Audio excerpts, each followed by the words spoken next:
Hey adventurers, so picture this. You're feeling a little stuck, life's thrown you a curveball, your car's in the shop for a month, and your insurance company says, yeah, we'll cover a rental, but not for that long. So what do? Well, if you're us, you pack your bags, rent a storage unit for everything else, grab your kids, and hop on a plane back to Utah. Because apparently that's where we left our backup car. Doesn't everyone just keep an extra car in storage across the country? You know, for emergencies. It's fine.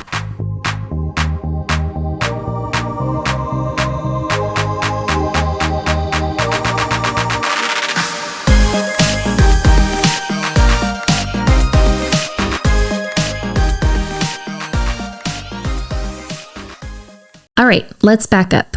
We said goodbye to our cozy Florida Airbnb, which we were honestly pretty attached to, because nothing says comfort like a comfy corner couch and throw pillows that actually match. We dragged ourselves out of bed early because, of course, our flight was one of those let's see how much sleep deprivation you can handle specials. By the time we landed in Utah, it already felt different.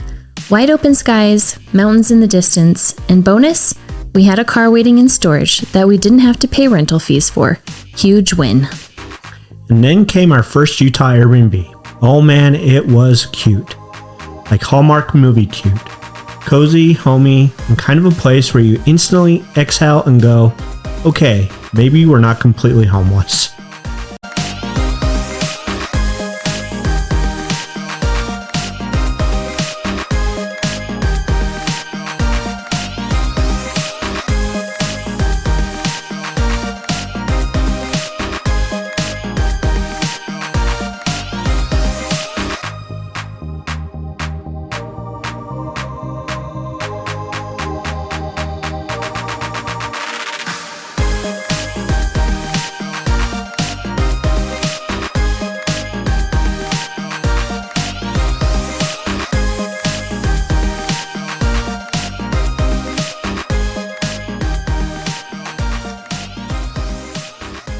It was exactly what we needed, because, real talk, we were still feeling kind of vulnerable and unsettled. But sitting there, watching the sunset over Utah's horizon, it felt a little bit like a reset button. One of the best parts of being back in Utah was heading up to Logan to see Atlantis' new apartment. And by helping her unpack, we mean the girls decided it was actually the perfect time for a full-on fashion show. Yeah, not sure how many boxes actually got unpacked, but we did a great runway show featuring plastic bags, boxes, and bubble wrap. Productive? Debatable. Entertaining? Absolutely. Next, we had events coming up in Salt Lake City, so we shifted to another Airbnb closer to the action. And this one? Game changer. The kids immediately claimed the upstairs as their territory, which left Lacey and I in the basement suite. Cooler temps, our own space, and no random piles of Legos to step on in the dark. Best parent perk ever.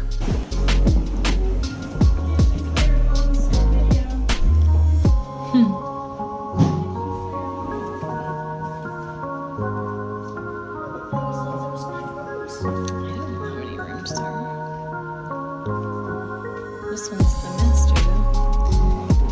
I think there's downstairs, isn't there?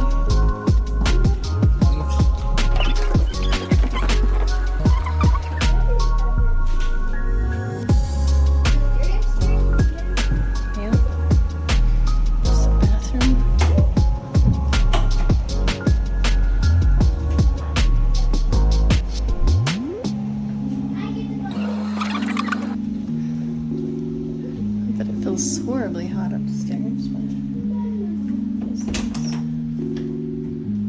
just a closet.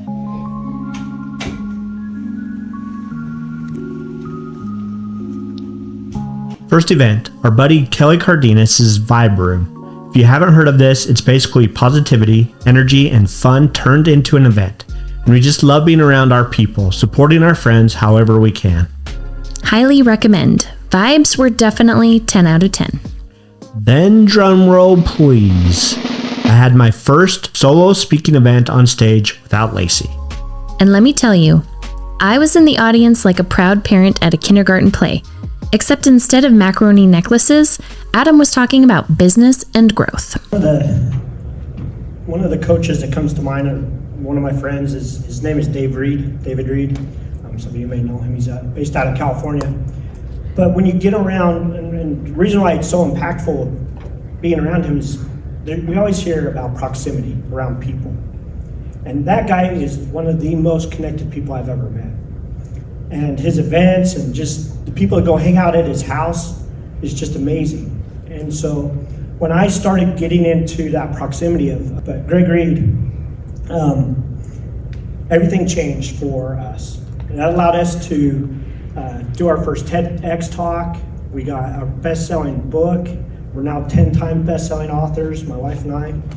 And so that proximity of being around people like that, when you can join masterminds and come to events like this and being in that proximity of amazing people, it changes everything. Like, connection is so important.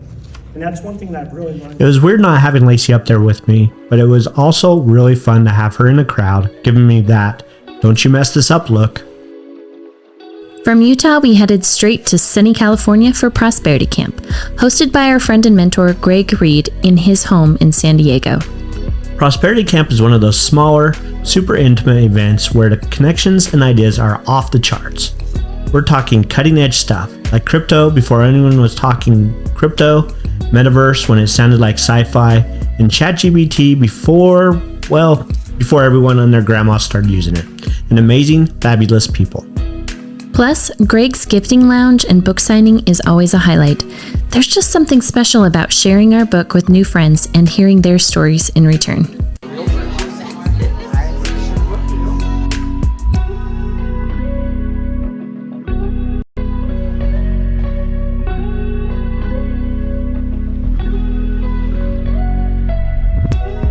Oh, and then came Greg's birthday bash at the beach.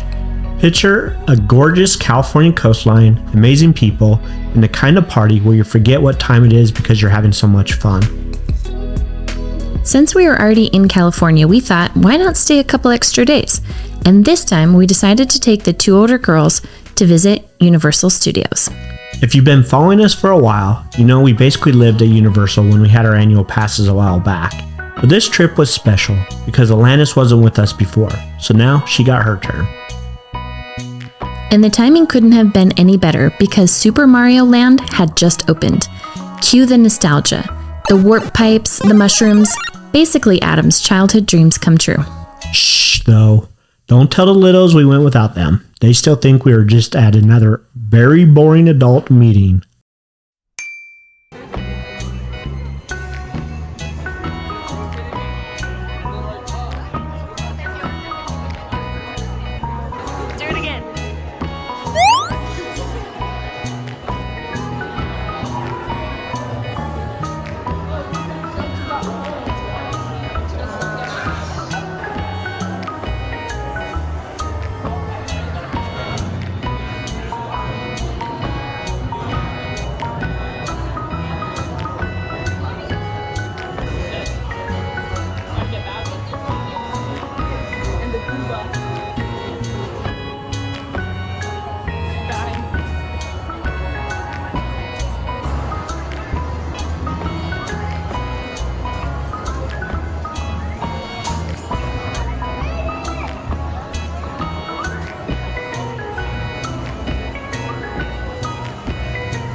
Robots transform and roll out.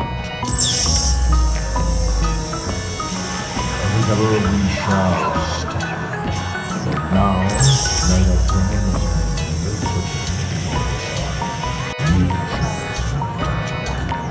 are sent in to secure the safety and sanctity of your sacred life. I am Orange Prime, of the other gods. With your help, we will succeed. It's very hard.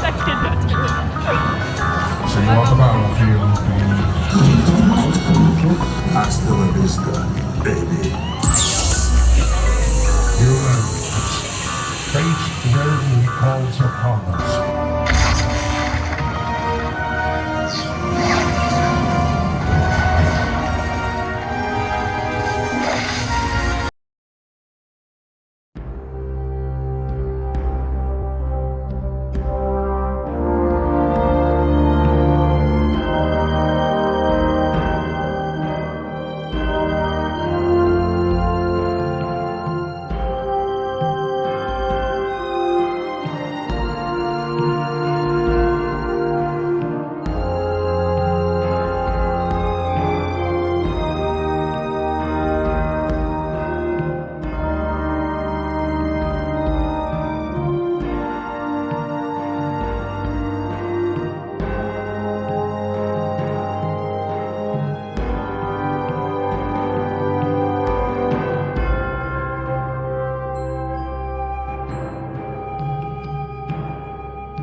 After our California detour, it was back to Utah to scoop up the littles from cousin time, and we squeezed in one last night at yet another cute Airbnb. Seriously, who finds these places? They're like HGTV episodes come to life. Too bad we only get to stay for one night.